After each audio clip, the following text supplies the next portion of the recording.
Bo'ynida tuguni aniqlangan bemorlar nima qilishi kerak va uni belgilari qanaqa bo'ladi? Ya'ni aniqroq aytadigan bo'lsak, qalqonsimon bezda menimcha tuguli bu bemorim shunaqa bermoqchilar savolni. Ya'ni qalqonsimon bezda tugun aniqlangan bo'lsa, bu ayollarda ham, erkaklarda ham, hattoki bolalarda ham uchraydi. Ya'ni o'smir yoshdagi bolalarda ham uchraydi. Yosh bolalarda ham uchrayapti hozir.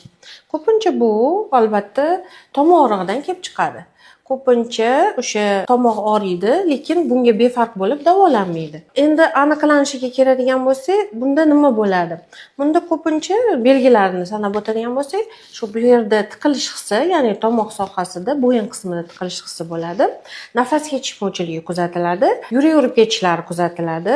Yurak sohasida ba'zan og'riqlar. Ba'zan o'sha hattoki yuqori etajlarga zina ko'tarilish ham juda ham qiyinlashadi. Ya'ni hansirab qolish belgilari ham kuzatilishi mumkin. Bunda o'sha bemorimiz savollari bo'yicha albatta uy sharoitida davolab bo'lmaydi.